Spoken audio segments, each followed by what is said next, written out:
All right, we need the agony over with. Just tell us which house is the winning house. After much deliberation, we're gonna pick the... Two-story. There are two Scott brothers that most people know. Jonathan and Drew Scott have become household names. Their faces synonymous with renovation culture and television stardom. They built an empire on transformation stories, turning rundown properties into dream homes while millions watched. But hidden in the background of their success is a brother who nearly died in obscurity. This is the story of James Daniel Scott, known to those close to him as J.D. Scott, the oldest of the three brothers who spent most of his life existing outside the spotlight, and who endured a medical nightmare that almost nobody knew about. The beginning of J.D.'s journey starts in the mid-1970s in British Columbia. Born in May 1976 in the Vancouver area, J.D. was the firstborn son of Jim and Joan Scott. He arrived into the world 2 years before the twins who would eventually shake the television industry. His father, Jim Scott, had an unconventional background as a stuntman and assistant director in the film industry, and he brought that adventurous spirit into the household. The Scott family lived on a horse ranch in Maple Ridge, where the children grew up surrounded by nature, animals, and the expectation of resilience. Jim Scott was also a martial arts instructor, and he channeled that passion into his sons. All three boys trained in karate from an early age, eventually earning their black belts and becoming instructors themselves. For J.D., this early life seemed full of possibility and achievement. Yet beneath the surface of ranch life and martial arts trophies lay a different reality. Multiple accounts of the Scott family history reveal that J.D. experienced severe bullying during his childhood. As the oldest brother, he was the trailblazer, the one who faced new situations first and absorbed the difficulties before his younger siblings ever had to. When Jonathan and Drew eventually rose to international fame, the family developed a running joke about this dynamic. Drew Scott once explained that they kept J.D. under the stairs, much like Harry Potter, because they did not want him to overshadow them. They called him the good-looking brother, the one they had to keep hidden away. Drew even referred to him as the Brad Pitt of the family. On the surface, these comments came from a place of affection and humor, but they reflected a deeper truth about J.D.'s position in his family's narrative. He was the older brother, yes, but he was also the one perpetually pushed to the margins, building his own career in the enormous shadow cast by his more famous siblings. When Jonathan relocated to Las Vegas, he convinced J.D. to follow him, and in that desert city, J.D. carved out a genuinely interesting career. He worked as a blackjack dealer in the casinos, performing in a way that connected him directly with people. He also pursued his passion for performance, taking the stage as a celebrity impersonator, embodying the voices and movements of artists like Adam Lambert and David Bowie. Back in Canada as a teenager, J.D. had been part of a sketch comedy troupe, and the performance bug never left him. As his brother's Property Brothers empire expanded, J.D. became increasingly woven into their world. He co-founded their production company in 2002 and served as creative director. He hosted behind-the-scenes content, appeared in competition series, and co-hosted a radio show with his brothers. He became a global ambassador for World Vision and hosted programming about American amusement parks. To anyone paying attention, J.D. was a working entertainer and a foundational part of the Scott brothers' business. But to the public, he remained invisible. He was the other brother, the one whose name most viewers never learned. While Jonathan and Drew became the faces of an international brand worth millions, J.D. operated behind the curtain, essential but forgotten. When discussing his place in the family dynamic, J.D. displayed a striking lack of bitterness. Rather than focusing his frustration inward, he often deflected attention toward his wife, noting how she was frequently overlooked because everyone wanted to hear from the famous brothers instead. Even in discussing his own overshadowing, J.D. managed to point the spotlight toward someone else. This quality, this ability to exist in someone else's shadow without resentment, would prove to be one of his greatest strengths as the trials ahead approached. Then, in 2018, something began happening to J.D. that would make questions of fame completely irrelevant.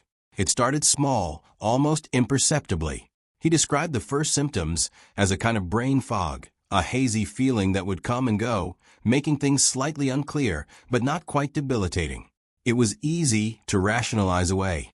A busy person with a full career could easily convince themselves that stress, exhaustion, and advancing age were responsible for such minor complaints. But after Drew's wedding in April 2018, the vague haziness transformed into something that could not be ignored or dismissed. JD suddenly experienced what felt like a heart attack. His chest became constricted, numbness crept through one arm, his heart raced, pressure built in his head, and there was a strange crawling sensation inside his skull, as though something alive was moving beneath the bone. He went to the hospital, and the doctors examined his heart thoroughly. His heart was fine, but JD was not fine, and both he and the medical profession now understood that something serious was unfolding. Weeks turned into months as JD was shuffled between specialist after specialist. He saw a rheumatologist, radiologists, 3 different neurologists, a neurosurgeon, and an ophthalmologist. He gave countless vials of blood. During one single blood draw, technicians extracted 25 vials in a single day, trying to find some marker, some indicator, some clue to what was attacking his body. He underwent multiple MRIs, an MRA scan, and an EEG. Doctors investigated serious possibilities. They considered lupus. They worried about brain aneurysms. One radiologist told him he was 99.9% certain he did not have an aneurysm, while ruling out such a catastrophic condition should have brought relief. For JD, it represented just another dead end, another month of suffering with no diagnosis and no path to treatment. The cruelest symptom emerged gradually but relentlessly. JD developed an extreme sensitivity to heat. Anything above 69 or 70 degrees Fahrenheit triggered a devastating response. His skin would feel as though it was catching fire.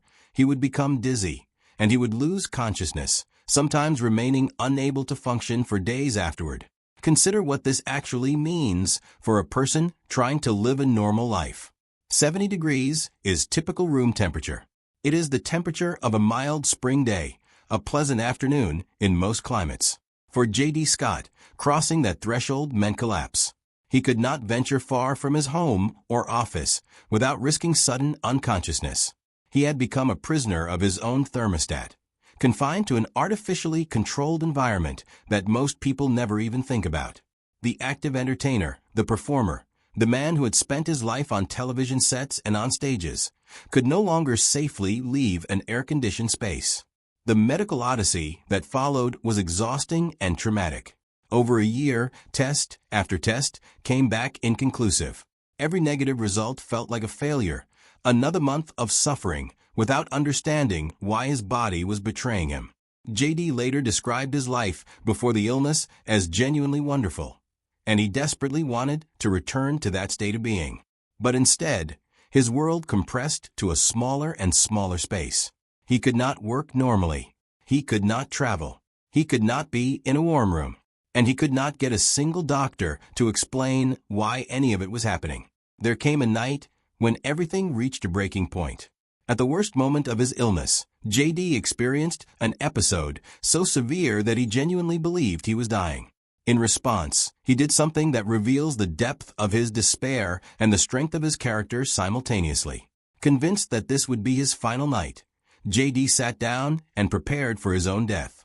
He wrote detailed instructions about what should happen after he was gone. He gathered all of his passwords. He composed an email to his fiancée, Annalie Bell, containing those passwords and his estate instructions, so that she would be able to manage everything he would leave behind.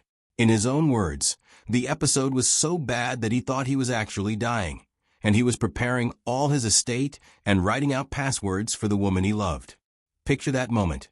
A man in his early 40s, who should have had decades of life ahead of him, sitting in the middle of the night, typing out his final affairs because he was certain he would not see the morning. Not because of a traffic accident or sudden trauma, but because of an illness that no one could name, that had been slowly destroying his life for more than a year. But J.D. survived that night, and his survival was fundamentally connected to one person, Annalie Bell.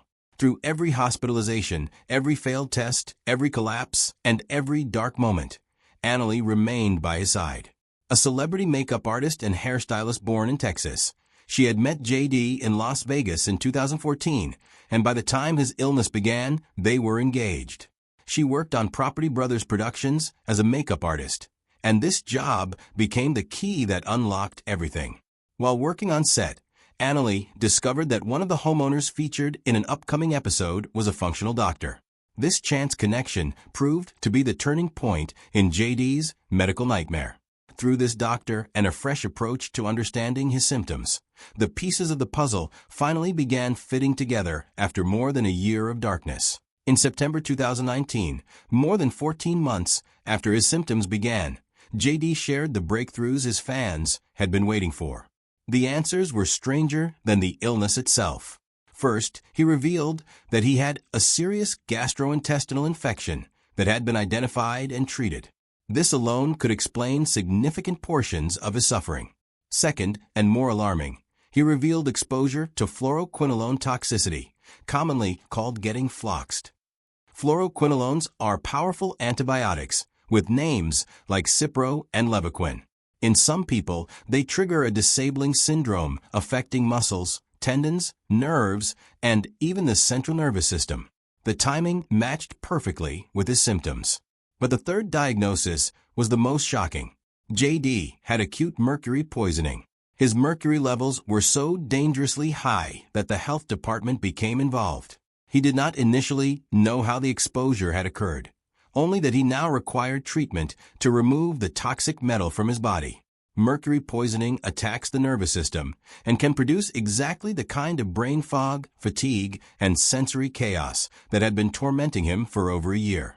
For the first time, the invisible enemy had names. 3 of them. Treatment began, and slowly, JD started returning to life. By November 2019, he reported feeling almost back to normal, having completed 1 round of mercury treatment with levels already reduced to half their previous amount. And in a detail that makes his story land with real emotional force, in that very same year when his illness reached its terrifying peak, JD and Annalie married. On October 31st, 2019, exactly 1 year after their engagement, they were married in Las Vegas in a joyful theatrical celebration for around 180 guests at a vintage movie theater. It was not a somber affair, befitting a man who had recently been writing out his own estate instructions. Instead, it was a vibrant affirmation of survival, with groomsmen dressed as video game characters and a bride arriving on a black horse. Today, J.D. Scott is reported to be in good health. He continues to appear on his brother's shows and post the kind of comedy that has always brought him joy. The man who once could not survive a room warmer than 70 degrees made a full recovery. His story is fundamentally a story about the people who hold us up when we cannot stand on our own, and about the quiet strength of a brother who was always there, just outside the spotlight, fighting a battle almost nobody knew about. It is a reminder that fame and fortune cannot protect us from invisible threats, but love, determination, and the unwavering support of someone who believes in us can carry us through even the darkest nights. Like, subscribe, and follow for more.